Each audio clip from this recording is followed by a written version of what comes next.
Alors, je vous présente le père Gabriel Priou, qui est aumônier national du Rocher et qui va nous enseigner toute la semaine avec des témoins également. Et aujourd'hui, nous avons Emmanuela, qui est à Bondy.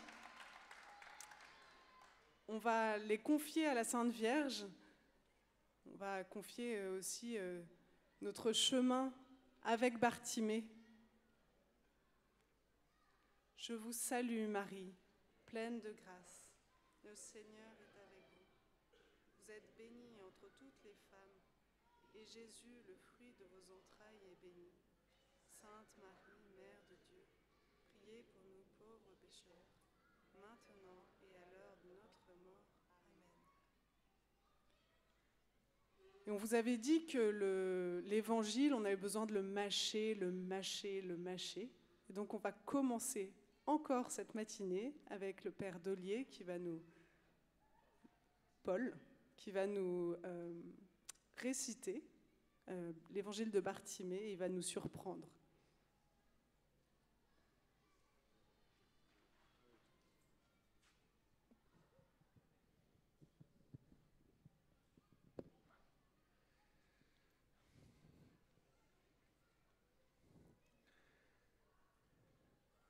Ils arrivent à Jéricho, et comme ils sortaient de Jéricho avec ses disciples et une foule considérable, le fils de Timée, Bartimée, un mendiant aveugle, était assis au bord du chemin.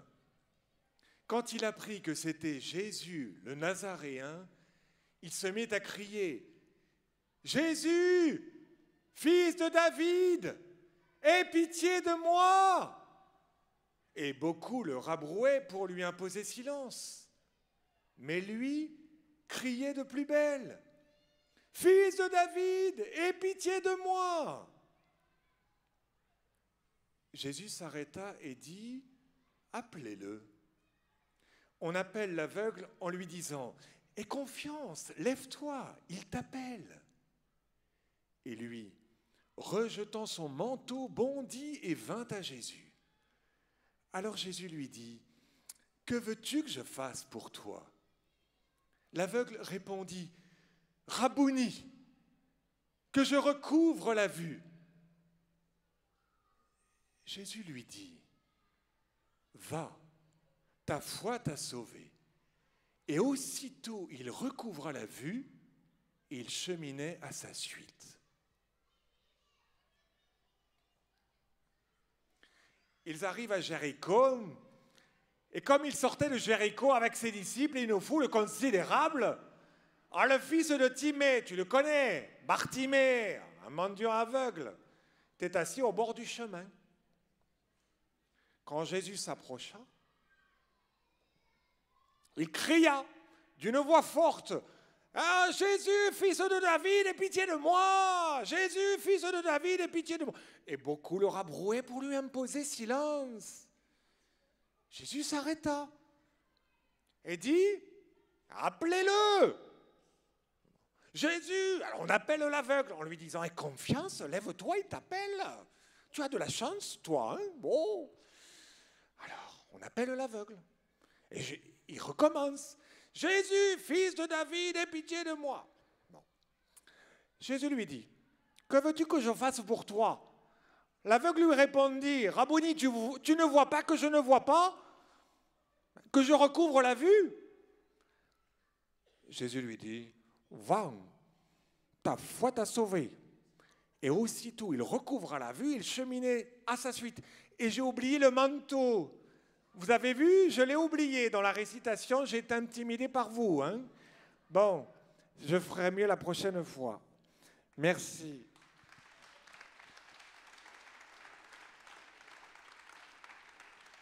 Merci Paul. Et je voudrais saluer tous les Marseillais qui nous écoutent en ce moment. Voilà, parce qu'ils nous écoutent. Alors, on va continuer à creuser l'Évangile.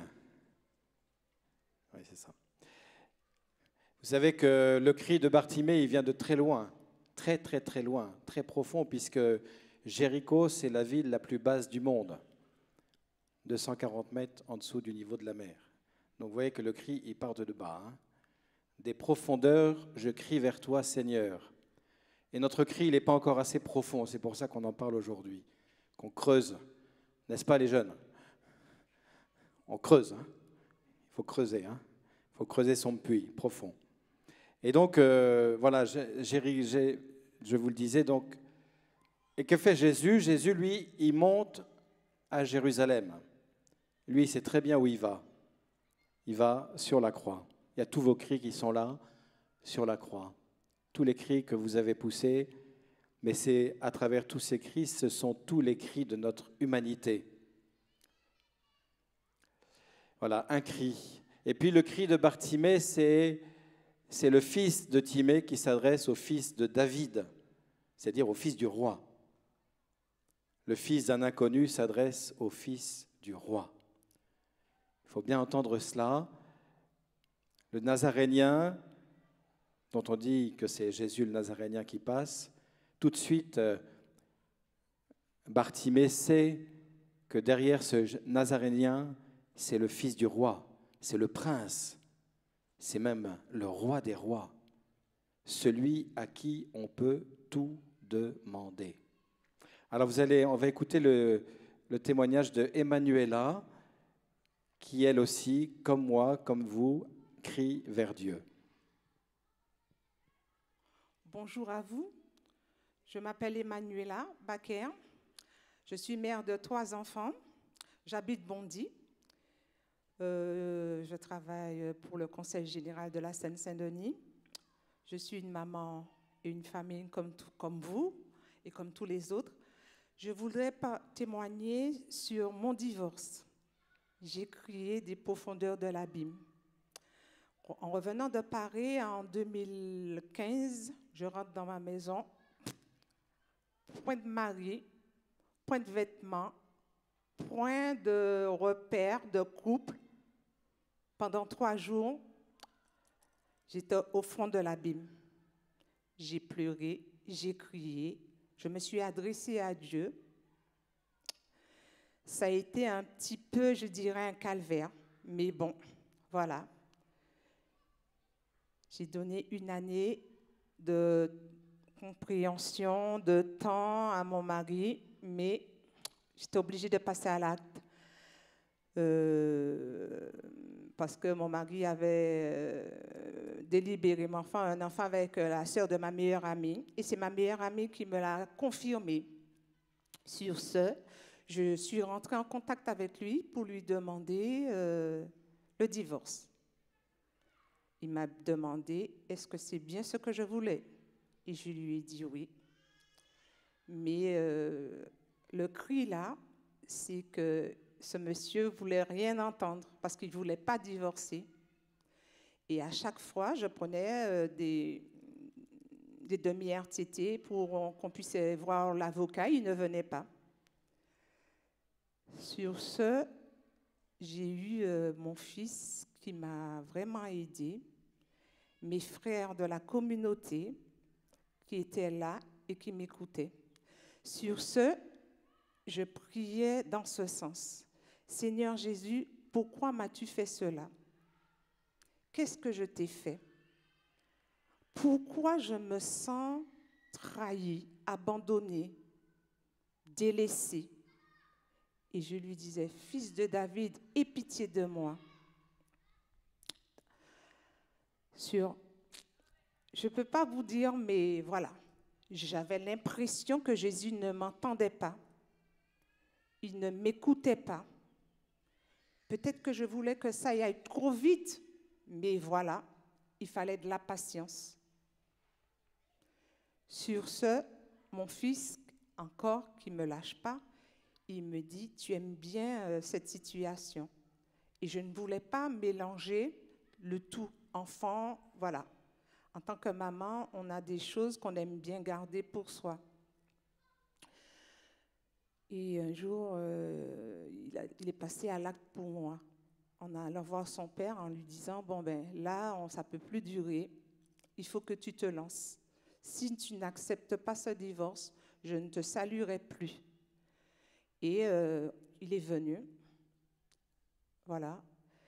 J'ai été, quand je demandais à Jésus, pourquoi tu m'as abandonné? Qu'est-ce que je t'ai fait? Je n'avais pas réalisé que Jésus travaillait à l'intérieur de moi. Il avait mis sur ma route des gens auxquels que je ne pouvais pas penser. Du style, l'avocat, mon fils, mes frères de communauté qui priaient avec moi.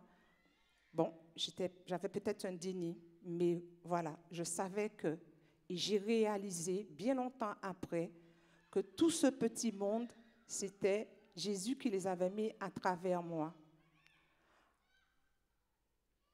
Tout ce que je peux vous dire, frères et sœurs, il faut qu'on crie. On a le droit de crier. On a le droit de hurler. On a le droit de dire à Jésus, pourquoi? Mais qu'est-ce qui se passe? Parce que Jésus, il nous écoute, il nous entend, il nous façonne. Il faut qu'on se laisse tomber pour mieux renaître. Jésus, ce n'est pas un magicien, c'est vrai, mais il est là à notre côté. On ne sait pas. On a l'Esprit Saint qui travaille en nous, avec nous et pour nous. Frères et sœurs, on a des frères qui nous portent. On a l'Église qui nous porte. Je veux vous dire par ce témoignage que j'ai demandé à Jésus apparaît de toujours rester et d'honorer mon sacrement de mariage, parce que c'est lui qui me l'a donné.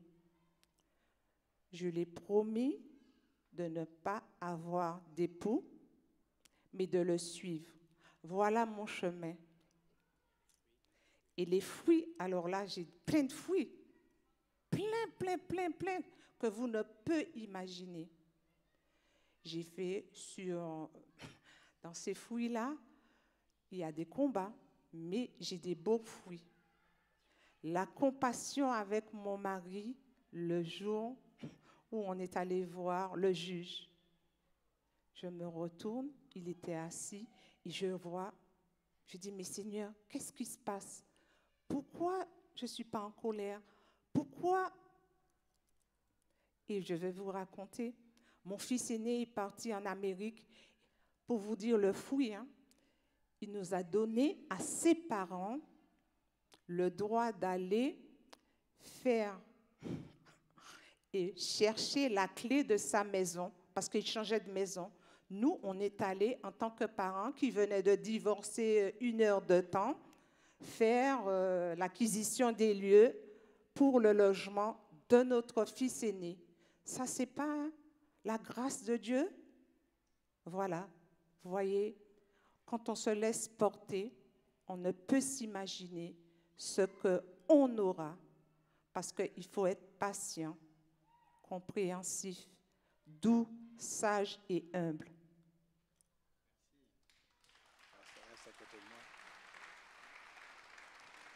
Merci beaucoup, Emmanuela, de nous interpeller sur le cri.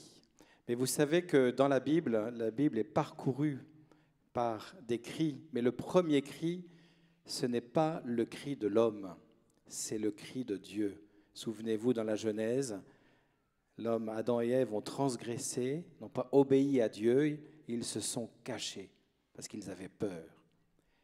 Et Dieu vient dans le jardin et il dit, Adam, où es-tu? Adam, où es-tu? C'est le cri du père angoissé qui ne trouve plus ses enfants. Et les parents qui ont cherché des petits-enfants qui sont cachés, l'angoisse monte très vite.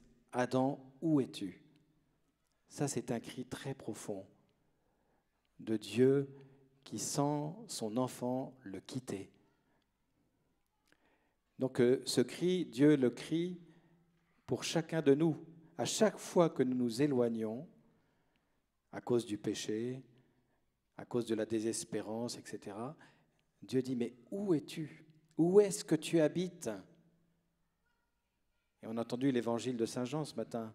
chapitre 14, que vos cœurs ne se troublent pas. À partir du moment où on s'éloigne de Dieu, notre cœur se trouble parce qu'il n'a plus ses racines. C'est notre monde est troublé parce qu'il perd ses racines.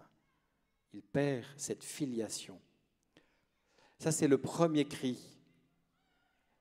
Le premier cri, c'est Dieu qui crie, qui supplie.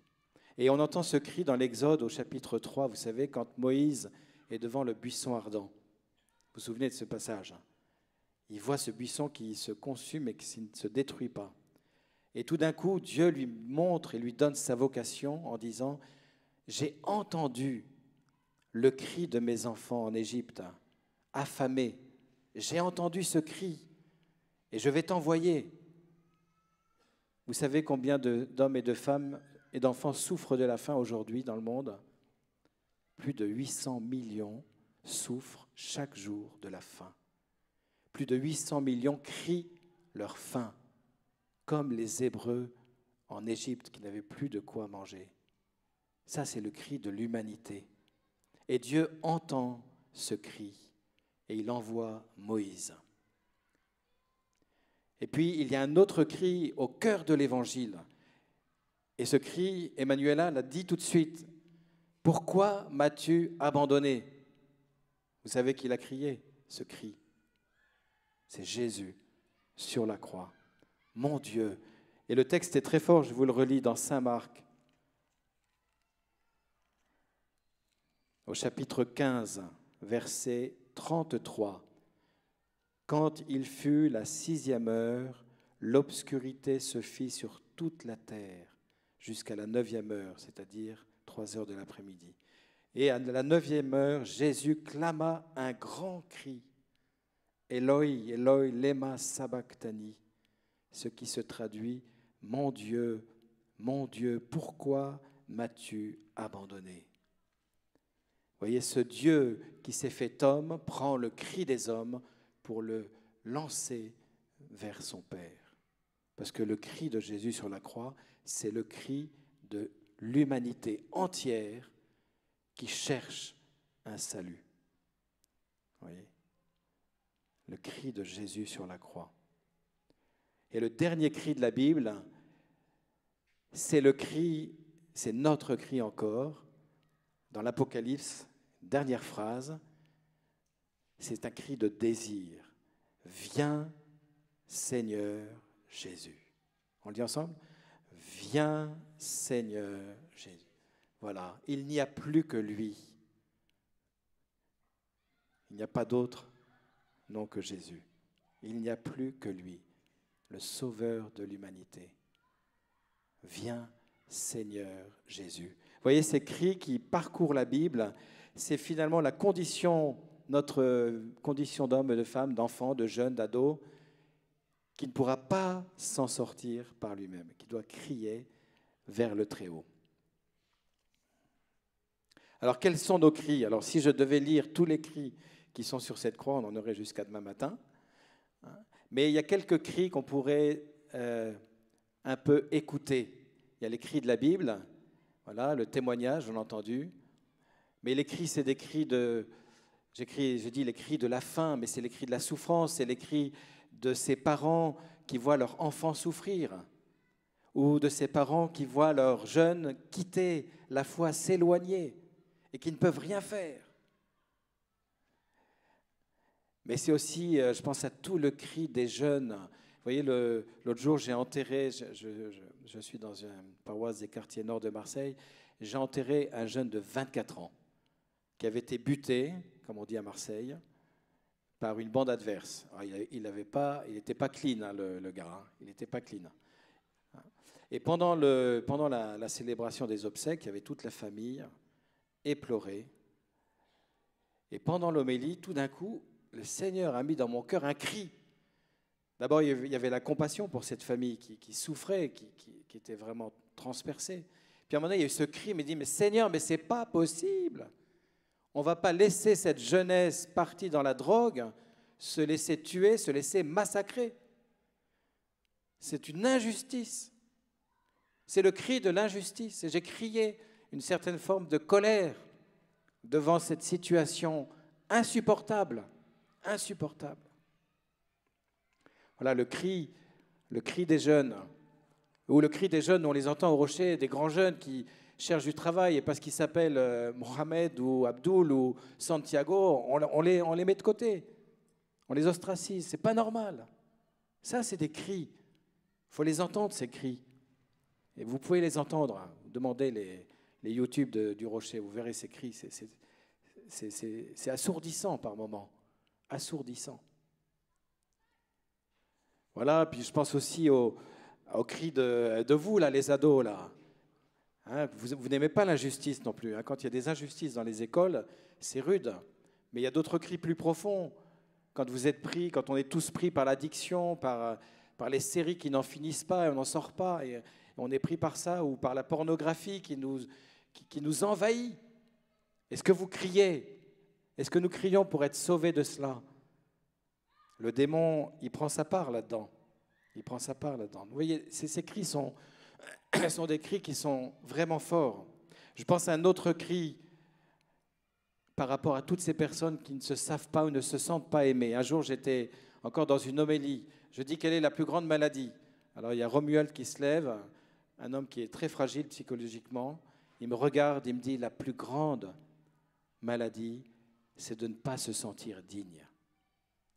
C'est-à-dire de ne pas savoir qu'on est quelqu'un, de ne pas savoir qu'on est aimé. Sainte Mère Teresa, elle dit, la plus grande des pauvretés, c'est de ne pas se savoir aimer.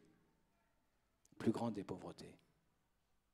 Combien dans notre monde, et peut-être parmi nous, certains d'entre nous, se disent « je ne suis pas aimé ». Peut-être parce que je ne me sens pas aimable. Mais Romuald, il avait compris que la plus grande souffrance, la plus grande maladie, c'est ce sentiment d'indignité. Je n'existe pour personne. Bon, on pourrait continuer. Je pense à un autre cri. C'est le cri qui s'appelle le cri silencieux.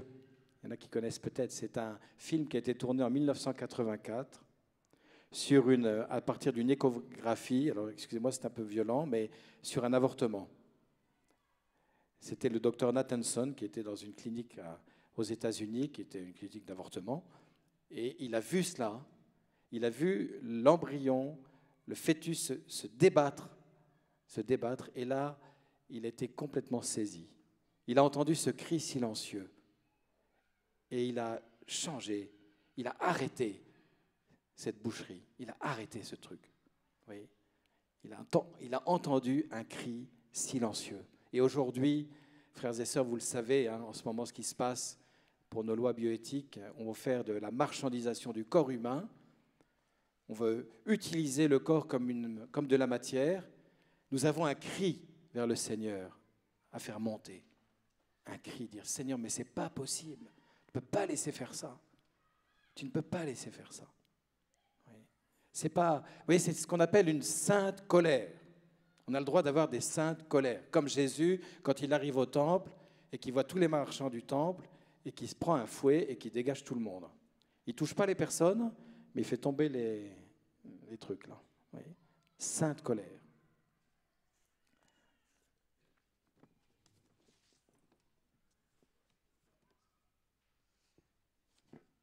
Et puis peut-être un cri plus caché. Vous voyez, je pense aussi à ce cri de Saint Pierre.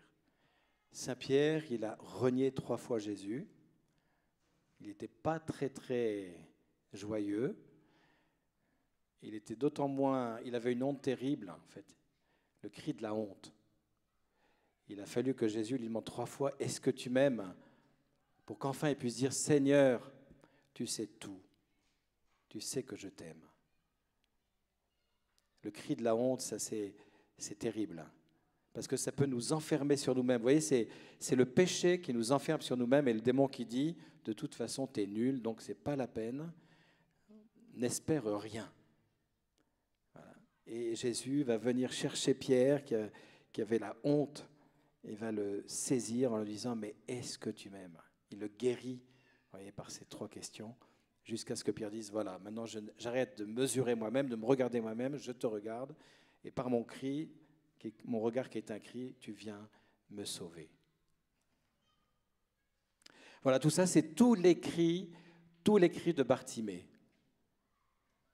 Alors, on ne va pas pouvoir tous les exprimer, mais chacun de vous a ce cri. Et il y a peut-être des cris que nous n'avons jamais osé exprimer, parce que c'est très profond en nous, parce que même si je suis dans le déni, je pense à tous ces cris des personnes qui ont été agressées dans leur conscience, dans leur corps. Des années entières, elles ont enfoui cela en elles. Et puis tout d'un coup, ça ressort. Il faut entendre ces cris. Il faut entendre ces cris, qui sont les cris de Jésus sur la croix. Alors, pour finir, vous avez vu que Bartimée était un mendiant aveugle, donc il est vraiment mal barré. Il est aveugle, donc il ne voit pas grand-chose, et il est mendiant. Donc en fait, c'est vraiment un indigent, celui à qui il manque tout. Donc le problème, c'est, le psaume 33 dit, « Les riches ont tout perdu, ils ont faim ». Donc si nous sommes riches, nous risquons de rater la rencontre. Il y a quelqu'un qui disait, les riches, leur richesse les protège de la providence. Oui. Quand on est riche, riche de culture, riche de biens matériels, riche de relations, finalement on se débrouille très bien tout seul. Mais quand on n'a pas tout ça, on a besoin des autres. Et c'est viscéral. C'est viscéral, on a besoin des autres. Voilà, donc les riches ont tout perdu, ils ont faim, mais un pauvre crie, le Seigneur entend, le Seigneur écoute. Un pauvre crie, le Seigneur écoute. Donc peut-être nous, on a encore beaucoup de richesse dans nos cœurs, c'est-à-dire beaucoup de sécurité, et du coup, on n'a pas besoin de crier. On n'a pas besoin de crier. Tout va très bien. Vous voyez, alors je pense que ce n'est pas tout à fait juste, mais on est marqué par cette tentation toujours de se sauver nous-mêmes, de nous auto-justifier, de trouver une formule pour dire que ça va, pour ne pas avoir besoin des autres, pas avoir besoin de Dieu. Finalement, c'est de l'orgueil, ça. Bartimée ne pouvait pas. Bartimée, il était déjà exclu à la sortie du village, il était mendiant et aveugle. Donc il était dans une posture qui était tout à fait apprêtée pour la rencontre. Alors peut-être que nous avons à prier Bartimée pour qu'il nous aide à faire la vraie rencontre. Et donc je voudrais vous dire, on nous l'a dit ce matin, des petits-enfants, n'ayez pas peur d'être des pauvres. Mais finalement, n'ayons pas peur d'être des pauvres. Et je vous propose, pour terminer, on va, si vous le voulez bien, on va redire, mais peut-être à mi-voix, cette supplication de Bartimée. Nous sommes devant celui qui passe, qui monte à Jérusalem, le fils de David, le Messie, le prince de la paix. Et nous sommes maintenant à la place de Bartimée. Nous voyons toute cette foule qui passe dans un nuage de poussière. Et Bartimée qui entend, c'est Jésus de Nazareth qui passe.